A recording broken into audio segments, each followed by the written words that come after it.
Hi friends, welcome to Soumya food house YouTube ಚಾನಲ್ಗೆ ಎಲ್ಲರಿಗೂ ಸ್ವಾಗತ. ಫ್ರೆಂಡ್ಸ್, ಇವತ್ತು ಯಾವ ರೀತಿ ಪರ್ಫೆಕ್ಟ್ ಆದಂತಹ ಮಾವಿನಕಾಯಿ ಉಪ್ಪಿನಕಾಯಿನ ಮಾಡೋದು ಅಂತ ನೋಡೋಣ. ಸೊ ಅದಕ್ಕಿಂತ ಮುಂಚೆ ಯಾರೆಲ್ಲ ನಮ್ಮ ಚಾನಲನ್ನು ಹೊಸದಾಗಿ ನೋಡ್ತಾ ಇದ್ದೀರೋ, ಸೊ ಈಗಲೇ ಕೆಳಗಡೆ ಕಾಣ್ತಿರ್ತಕ್ಕಂಥ ಸಬ್ಸ್ಕ್ರೈಬ್ ಬಟನ್ ಮೇಲೆ ಒತ್ತಿ ಮತ್ತು ಬೆಲ್ ಐಕಾನ್ ಮೇಲೆ ಕ್ಲಿಕ್ ಮಾಡಿ.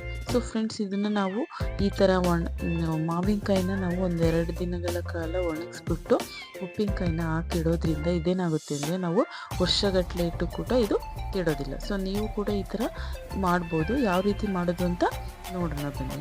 ಮೊದಲನೇದಾಗಿ ಇದಕ್ಕೆ ನಾವು ಇಲ್ಲಿ ಒಂದು 6 kg ಮಾವಿನಕಾಯಿನ ತಗೊಂಡಿದ್ದೀವಿ. ಸೊ ನಿಮಗೆ ಯಾವ ಥರ ಮಾವಿನಕಾಯಿ ಇಷ್ಟ ಆಗುತ್ತೋ ಆ ಥರ ತಗೋಬೇಕು. ನಾವು ಒಣಗಿಸಿ ಹಾಕೋದ್ರಿಂದ ಆದಷ್ಟು ಈ ಥರ ತೋತಾಪುರಿ ಮಾವಿನಕಾಯಿ ಯೂಸ್ ಮಾಡೋದ್ರಿಂದ ತುಂಬ ಚೆನ್ನಾಗಿ ಟೇಸ್ಟು ಇರುತ್ತೆ. ಸೊ ನೋಡಿ, ಅದನ್ನು ನೀಟಾಗಿ ನೀರಲ್ಲಿ ತೊಳ್ಕೊಬೇಕು. ಅದನ್ನೆಲ್ಲ ನೀರಲ್ಲಿ ನೀಟಾಗಿ ತೊಳ್ಕೊಂಡ್ಮೇಲೆ ಅದನ್ನು ಒಂದು ಒಣ ಬಟ್ಟೆಗೆ ಸಹಾಯದಿಂದ ನೀಟಾಗಿ ಈ ಥರ ಒರೆಸ್ಕೋಬೇಕು. ಅದ್ರ ಮೇಲೆ ನೀರಿನ ಅಂಶ ಇದೆಲ್ಲ ಅದೆಲ್ಲ ಒರೆಸ್ಕೊಂಡು ಈ ಥರ ನೀಟಾಗಿ ಉದ್ದುದ್ದ ಪೀಸ್ಗಳಾಗಿ ಮೊದಲು ಕಟ್ ಮಾಡ್ಕೋಬೇಕು. ಅದನ್ನೆಲ್ಲ ನೀಟಾಗಿ ಕಟ್ ಮಾಡಿದ ಮೇಲೆ ಅದನ್ನು ಮತ್ತೆ ನಾವು ಅದನ್ನು ಚಿಕ್ಕ ಚಿಕ್ಕ ಪೀಸ್ಗಳಾಗಿ ಕಟ್ ಮಾಡ್ಕೋಬೇಕು. ಸೊ ಆ ಥರ ಉದ್ದ ಪೀಸ್ ಇರೋದನ್ನು ಮತ್ತೆ ಈ ಥರ 2 ಭಾಗಗಳಾಗಿ ಮತ್ತೆ ಚಿಕ್ಕ ಚಿಕ್ಕ ಪೀಸ್ಗಳಾಗಿ ಕಟ್ ಮಾಡ್ಕೋಬೇಕು. ನೋಡಿ, ಇಲ್ಲಿ ನಮಗೆ ಈ ಥರ 2 ದೊಡ್ಡ ಬೇಸನ್ನಷ್ಟು ಮಾವಿನಕಾಯಿನ ನಾವು ಹೆಚ್ಚಿಟ್ಕೊಂಡಿದ್ದೀವಿ. ಸೊ ಅದನ್ನು ಒಳಗಿನ ತಿರುಳು ಪಲ್ಪ್ ಇರುತ್ತಲ್ಲ, ಅದನ್ನು ಕೂಡ ನಾವು ಸಪ್ರೇಟಾಗಿ ಇಟ್ಕೋಬೇಕು. ಇದನ್ನು ಅದಕ್ಕೆ ಮಿಕ್ಸ್ ಮಾಡೋದ್ರಿಂದ ಏನಾಗುತ್ತೆ, ಮಾವಿನಕಾಯಿ ಉಪ್ಪಿನಕಾಯಿ ಬೇಗ ಹಾಳಾಗುತ್ತೆ. ಸೊ ಇದನ್ನು ನಾವು ಮೊದಲು ಯೂಸ್ ಮಾಡ್ಕೋಬೇಕು. ಉಪ್ಪಿನಕಾಯಿ ಹಾಕಿದಾಗ ಮೊದಲು ಈ ತಿರುಳನ್ನು ಯೂಸ್ ಮಾಡಿಕೊಂಡು ಇದನ್ನು ನಾವು 1 ವರ್ಷ ಅಲ್ಲ 2 ವರ್ಷಗಳ ಕಾಲ ಇಟ್ಟರು ಕೂಡ ಏನೂ ಆಗಲ್ಲ. ಸೊ ಈ ಥರ ಎಲ್ಲ ಹೆಚ್ಚಿದ ಮೇಲೆ ನೆಕ್ಸ್ಟ್ ಈ ಥರದ ಒಂದು ಬಾಕ್ಸಿಗೆ ನಾವು ಇದನ್ನು ಹಾಕ್ಕೋಬೇಕು. ಹಾಕ್ಬಿಟ್ಟು ಅದಕ್ಕೆ ಉಪ್ಪನ್ನು ಹಾಕಬೇಕು. ಅಂದರೆ ನಾನಲ್ಲಿ 1 ಮಾವಿನಕಾಯಿಗೆ 1 ಎಡೆಯಷ್ಟು ಉಪ್ಪನ್ನು ಹಾಕಿದ್ದೀನಿ. ಸೊ ಇಲ್ಲಿ ನಾನು 6 kg ಮಾವಿನಕಾಯಿ ಇತ್ತ. ಸೊ ಇದಕ್ಕೆ ಒಂದು 8 ಎಡೆಯಷ್ಟು ಉಪ್ಪನ್ನು ಹಾಕಿದ್ದೀನಿ. ಸೊ ನೋಡಿಲಿ, ನೀವು ಕೂಡ ಈ ಥರ 8 ಎಡೆಯಷ್ಟು ಉಪ್ಪನ್ನು ಹಾಕ್ಬಿಟ್ಟು ಅದನ್ನು ಒಂದು 2 ರಿಂದ 3 ದಿನಗಳ ಕಾಲ ಅದನ್ನು ಮುಚ್ಚಿಡಬೇಕು. ಈ ಥರ ನೀಟಾಗಿ ಓವರ್ಲಾಕ್ ಮಾಡಿಬಿಟ್ಟು ನೀಟಾಗಿ ಮುಚ್ಚಿಡೋದ್ರಿಂದ ಏನಾಗುತ್ತೆ ಅಂದರೆ ಅದು ನೀಟಾಗಿ ಉಪ್ಪಿನ ನೀರು ಬಿಟ್ಕೊಂಡು ಮಾವಿನಕಾಯಿ ಎಲ್ಲ ನೀಟಾಗೆಲ್ಲ ಮಿಕ್ಸ್ ಆಗಿ ಈ ಥರ ಬತ್ತಿರುತ್ತೆ. ನೋಡಿ, ನಾವು ಹಾಕಿದಾಗ ಎಷ್ಟು ಫುಲ್ಲು ತುಂಬಿತ್ತದು. ಆ್ಯಕ್ಚುಲಿ ಅದು ಕ್ಯಾಪ್ನ ಕ್ಲೋಸ್ ಮಾಡೋಕ್ಕೂ ಆಗಲಿಲ್ಲ, ಅಷ್ಟು ಟೈಟಾಗಿ ನಾವು ಮುಚ್ಚಿದ್ವಿ. ಸೊ ನೋಡಿ, ಇವಾಗ ಅದೆಲ್ಲ ನೀರಿನ ಅಂಶ ಬಿಡ್ಕೊಂಡು ಯಾವ ರೀತಿ ಅದು ಮಿಕ್ಸ್ ಆಗಿದೆ ಅಂತ. ಸೊ ಆ ಥರ ಮಿಕ್ಸ್ ಆಗಿರೋದನ್ನು ನೆಕ್ಸ್ಟು ಒಂದು 2 ರಿಂದ 3 ದಿನಗಳ ಕಾಲ ಈ ಥರ ಬಿಸಿಲಲ್ಲಿ ಒಣಗಿಸ್ಕೋಬೇಕು. ಒಣಗಿಸ್ಕೊಂಡಾಗ ಈ ಥರ ಅದು ಒಣಗುತ್ತೆ. ಸೊ ಫುಲ್ಲು ಒಣಗಿಸ್ಬಾರ್ದು, ಒಂದು 2 ದಿನಗಳ ಕಾಲ ಒಣಗಿಸಿದ್ರೆ ಸಾಕು. ಈ ಥರ ಎಲ್ಲ ಒಣಗಿಸಿ ತೆಗ್ದಿಟ್ಕೊಳ್ಳೋಣ. ಉಪ್ಪಿನ ನೀರನ್ನು ಕೂಡ ತೆಗ್ದಿಟ್ಕೋಬೇಕು, ಚೆಲ್ಲಬಾರ್ದು. ನೆಕ್ಸ್ಟ್ ನಾವು ಒಂದು ಪ್ಯಾನನ್ನು ತಗೊಂಡು ಅದಕ್ಕೆ ನಾವು 1 ಬೌಲಷ್ಟು ಬ್ಯಾಡಗಿ ಮೆಣಸಿನ್ಕಾಯಿನ ಹಾಕ್ಕೊಂಡು ನೀಟಾಗಿ ರೋಸ್ಟ್ ಮಾಡಬೇಕು. ನೋಡಿ, ನಾವಿಲ್ಲಿ ಮಾಮೂಲಿ ಮೆಣಸಿನ್ಕಾಯಿನ ಯೂಸ್ ಮಾಡೋದ್ರಿಂದ ಕಲ್ಲರು ಕೊಡಲ್ಲ. ಸೊ ಅದು ಏನಾಗುತ್ತೆ ಅಂದರೆ ಬರೀ ಖಾರ ಅಷ್ಟೇ ಇರುತ್ತೆ. ಸೊ ನಾವು ಅದನ್ನು ಯೂಸ್ ಮಾಡ್ತೀವಿ, ಮನೆಯಲ್ಲಿ ಮಾಮೂಲಿ ಖಾರದ ಪುಡಿನೂ ಯೂಸ್ ಮಾಡ್ತೀವಿ. ಸೊ ಇದನ್ನು ಯೂಸ್ ಮಾಡ್ತೀವಿ, ಇದನ್ನು ನಾವು ಕಲ್ಲರ್ಗೆ ಯೂಸ್ ಮಾಡ್ತೀವಿ. ಸೊ ಈ ಥರ ನೀಟಾಗಿ ರೋಸ್ಟ್ ಮಾಡ್ಕೋಬೇಕು. ಅದಾದಮೇಲೆ ನೆಕ್ಸ್ಟು ಅದೇ ಪ್ಯಾನಿಗೆ ನಾವು ಒಂದು 2 ಟೇಬಲ್ ಸ್ಪೂನಷ್ಟು ಸಾಕು. 2 ಟೇಬಲ್ ಸ್ಪೂನಷ್ಟು ಮೆಂತ್ಯ ಕಾಳನ್ನು ಹಾಕಬೇಕು. ಹಾಕ್ಬಿಟ್ಟು ಅದನ್ನು ಕೂಡ ನಾವು ನೀಟಾಗಿ ರೋಸ್ಟ್ ಮಾಡ್ಕೋಬೇಕು. ಗೋಲ್ಡನ್ ಬ್ರೌನ್ ಕಲರ್ ಆಗೋವರೆಗೂ ಅದನ್ನು ನೀಟಾಗಿ ಈ ಥರ ಫ್ರೈ ಮಾಡ್ಕೋಬೇಕು. ಅದೆಲ್ಲ ನೀಟಾಗಿ ಫ್ರೈ ಆದಮೇಲೆ ಅದನ್ನು ನಾವು ಒಂದು ಮಿಕ್ಸಿಂಗ್ ಬೌಲಿಗೆ ಹಾಕ್ಕೋಬೇಕು. ಮಿಕ್ಸಿ ಜಾರಿಗೆ ಹಾಕ್ಕೊಂಡ್ಬಿಟ್ಟು ಅದನ್ನು ನಾವು ನೈಸಾಗಿ ಪೇಸ್ಟ್ ಮಾಡ್ಕೋಬೇಕು. ನೋಡಿ, ಈ ಥರ ಮಿಕ್ಸಿ ಜಾರಿಗೆ ಹಾಕ್ಬಿಟ್ಟು ಅದನ್ನು ಈ ಥರ ನೈಸಾಗಿ ಪೇಸ್ಟ್ ಮಾಡ್ಕೋಬೇಕು. ನೆಕ್ಸ್ಟು ಅದನ್ನು ಒಂದು ಬೌಲ್ಗೆ ತಕ್ಕೋಬೇಕು. ಪೌಡ್ರನ್ನ ತೆಗೆದ್ಮೇಲೆ ನೆಕ್ಸ್ಟು ಅದೇ ಜಾರನ್ನು ತೊಳಿಬಾರ್ದು. ಅದಕ್ಕೇ ಮತ್ತೆ ನಾವು 2 ಟೇಬಲ್ ಸ್ಪೂನಷ್ಟು ಸಾಸಿವೆ ಕಾಳನ್ನು ಈ ಥರ ಬಿಸಿ ಮಾಡ್ದೇನೆ ಹಾಗೆ ಡೈರೆಕ್ಟಾಗಿ 2 ಟೇಬಲ್ ಸ್ಪೂನಷ್ಟು ಹಾಕ್ಬಿಟ್ಟು ನೆಕ್ಸ್ಟು ಅದನ್ನು ಕೂಡ ಮಿಕ್ಸಿ ಮಾಡಿಕೊಂಡು ಅದನ್ನು ಒಂದು ಬೌಲ್ಗೆ ತಕ್ಕೋಬೇಕು. ಅದನ್ನು ಕೂಡ ಮತ್ತೆ ತೊಳಿದೇನೆ ಅದೇ ಮಿಕ್ಸಿ ಜಾರಿಗೆ ನಾವು ಆಗಲೇ ಹುರಿದಿರ್ತಕ್ಕಂತಹ ಬ್ಯಾಡಗಿ ಮೆಣಸಿನ್ಕಾಯಿ ಇದ್ವಲ್ಲ ಅದನ್ನು ಹಾಕ್ಕೊಂಡು ಈ ಥರ ನೀಟಾಗಿ ಬೌಲ್ ಫುಲ್ ಹಾಕ್ಕೊಂಡ್ಬಿಟ್ಟು ನೀಟಾಗಿ ಮಿಕ್ಸಿ ಮಾಡ್ಕೋಬೇಕು. ನೋಡಿ, ಈ ಥರ ನೀಟಾಗಿ ಹಾಕ್ಕೊಂಡು ಅದನ್ನು ಮಿಕ್ಸಿ ಮಾಡಿಕೊಂಡು ನೆಕ್ಸ್ಟು ಅದನ್ನು ಒಂದು ಜರಡಿ ಸಹಾಯದಿಂದ ಅದನ್ನು ನಾವು ಜರಡಿ ಹಿಡಿಬೇಕು.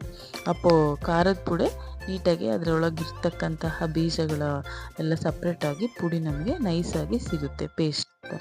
ಸೊ ನೋಡಿ, ಈ ಥರ ನೀಟಾಗಿ ಹಾಕ್ಬಿಟ್ಟು ಅದನ್ನು ನಾವು ಈ ಥರ ಜರಡಿ ಹಿಡಿಬೇಕು.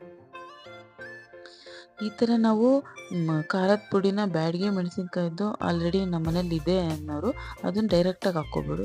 ಇಲ್ಲ ಅನ್ನೋರು ಈ ಥರ ಮಿಕ್ಸಿ ಮಾಡಿಕೊಂಡು ಬ್ಯಾಡಗಿ ಮೆಣಸಿನ್ಕಾಯಿನ ಅಷ್ಟೇ ಹಾಕ್ಕೊಂಡು ಈ ಥರ ಮಿಕ್ಸಿ ಮಾಡಿಕೊಂಡು ಜರಡಿ ಹಿಡ್ಕೊಂಡು ಅದನ್ನು ಮೇಗೆ ಉಳಿದಿರ್ತಕ್ಕಂತಹ ತರಿದನ್ನು ಚೆಲ್ಲಬೇಕು. ನೆಕ್ಸ್ಟು ಒಂದು ಪ್ಯಾನ್ ಇಟ್ಟು ಗ್ಯಾಸ್ ಮೇಲೆ ಅದಕ್ಕೆ 100 ml ಅಷ್ಟು ಎಣ್ಣೆನ ಹಾಕ್ಕೋಬೇಕು. ಅಂದರೆ ಒಂದು ಟೀ ಕುಡಿಯೋ ಇದರಲ್ಲಿ ಟೀ ಕಪ್ಪಲ್ಲಿ 1.5 ಇಂದ 2 ಟೀ ಕಪ್ ಅಷ್ಟು ಎಣ್ಣೆನ ಹಾಕ್ಕೊಂಡು ಆ ಎಣ್ಣೆ ಎಲ್ಲ ಚೆನ್ನಾಗಿ ಕಾದ್ಮೇಲೆ 1 ಟೇಬಲ್ ಸ್ಪೂನ್ ಅಷ್ಟು ಸಾಸಿವೆನ ಹಾಕ್ಕೋಬೇಕು. ಮತ್ತು 1/4 ಅಥವಾ ಅರ್ಧ ಟೇಬಲ್ ಸ್ಪೂನ್ ಅಷ್ಟು ಮೆಂತ್ಯನ ಹಾಕ್ಬಿಟ್ಟು, ನಾವು ಆಲ್ರೆಡಿ ಮೆಂತ್ಯ ಪೌಡ್ರು ಸಾಸಿವೆ ಪೌಡ್ರು ಮಾಡಿರ್ತೀವಿ, ಆದ್ರೂ ಕೂಡ ಈ ಥರ ಹಾಕೋದ್ರಿಂದ ಟೇಸ್ಟ್ ತುಂಬ ಚೆನ್ನಾಗೇ ಇರುತ್ತೆ. ನೆಕ್ಸ್ಟು ಒಂದು ಚಿಕ್ಕ ಬೌಲಷ್ಟು ಬೆಳ್ಳುಳ್ಳಿನ ಹಾಕ್ಕೋಬೇಕು. ಅದೆಲ್ಲ ಫ್ರೈ ಆದಮೇಲೆ ನೆಕ್ಸ್ಟ್ ಅದಕ್ಕೆ ನಾವು 1 ಇಡೆಯಷ್ಟು ಕರ್ಬೇ ಸೊಪ್ಪನ್ನು ಹಾಕ್ಕೋಬೇಕು. ನೋಡಿ, ಈ ಥರ ಕರ್ಬೇ ಸೊಪ್ಪನ್ನು ಹಾಕ್ಬಿಟ್ಟು ಅದನ್ನು ಕೂಡ ನೀಟಾಗಿ ನಾವು ಎಣ್ಣೆಯಲ್ಲೇ ಫ್ರೈ ಮಾಡ್ಕೋಬೇಕು.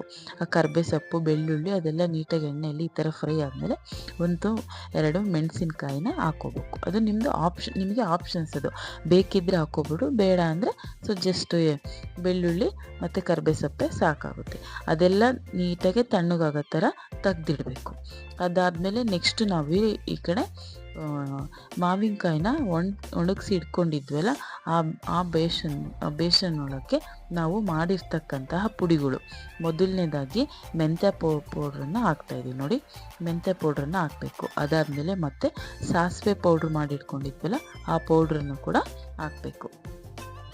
ಅದಾದಮೇಲೆ ಎರಡನ್ನೂ ಹಾಕಿದ್ಮೇಲೆ ನೆಕ್ಸ್ಟ್ ನಾವು ಖಾರದ ಪುಡಿನ ಮಾಡ್ಕೊಂಡಿದ್ವಲ್ಲ, ಬ್ಯಾಡಗಿ ಮೆಣಸಿನ್ಕಾಯಿನ ರುಬ್ಬಿಟ್ಟು ಮಾಡಿರ್ತಕ್ಕಂಥ ಮೆಣಸಿನ ಪುಡಿನ ಕೂಡ ಹಾಕಬೇಕು. ಅದನ್ನೆಲ್ಲ ನೀಟಾಗಿ ಮಿಕ್ಸ್ ಆಗೋ ರೀತಿ ನೀಟಾಗಿ ಹಾಕಬೇಕು. ಅದೆಲ್ಲ ಹಾಕಿದ್ಮೇಲೆ ಮತ್ತೆ ನಾವು ಅದಕ್ಕೆ 1-2 ಟೇಬಲ್ ಸ್ಪೂನಷ್ಟು ಅರಿಶಿಣನ ಹಾಕಬೇಕು. ನೋಡಿ, ಈ ಥರ ಅರಿಶಿಣನ ಹಾಕ್ಕೊಂಡ್ಬಿಟ್ಟು 1-2 ಟೇಬಲ್ ಸ್ಪೂನ್ ಆದರೆ ಸಾಕಾಗುತ್ತೆ. ಅದನ್ನು ಕೂಡ ಹಾಕ್ಬಿಟ್ಟು ನೆಕ್ಸ್ಟ್ ನಾವು ಇದಕ್ಕೆ ಮಾಮೂಲಿ ಖಾರದ ಪುಡಿ, ನಾವು ಅಡುಗೆಗೆ ಯೂಸ್ ಮಾಡಿರ್ತಕ್ಕಂತಹ ಖಾರದ ಪುಡಿನ ಯೂಸ್ ಮಾಡಬೇಕು. ಇದು ಖಾರಕ್ಕೆ ನಾವು ಹಾಕ್ತಾ ಇರೋದು, ಆವಾಗಲೇ ಹಾಕಿದ್ದು ಅದು ನಮಗೆ ಕಲ್ಲರ್ಗೋಸ್ಕರ ಹಾಕಿರ್ತೀವಿ. ಇದನ್ನು ಕೂಡ ನಾವು 2-2.5 ಟೇಬಲ್ ಸ್ಪೂನ್ ಅಷ್ಟು ಹಾಕ್ಬಿಟ್ಟು ನೀಟಾಗಿ ಇದನ್ನು ನಾವು ಮಿಕ್ಸ್ ಮಾಡಬೇಕು. ನೋಡಿ, ಈ ಥರ ನಾವು ನೀಟಾಗಿ ಮಿಕ್ಸ್ ಮಾಡೋದ್ರಿಂದ ಅದು ಎಲ್ಲ ನೀಟಾಗಿ ಹೊಂದ್ಕೊಳ್ಳುತ್ತೆ. ಸೊ ನೋಡಿ, ಈ ಥರ ನೀಟಾಗಿ ನಿಧಾನಕ್ಕೆ ಮಿಕ್ಸ್ ಮಾಡಬೇಕು.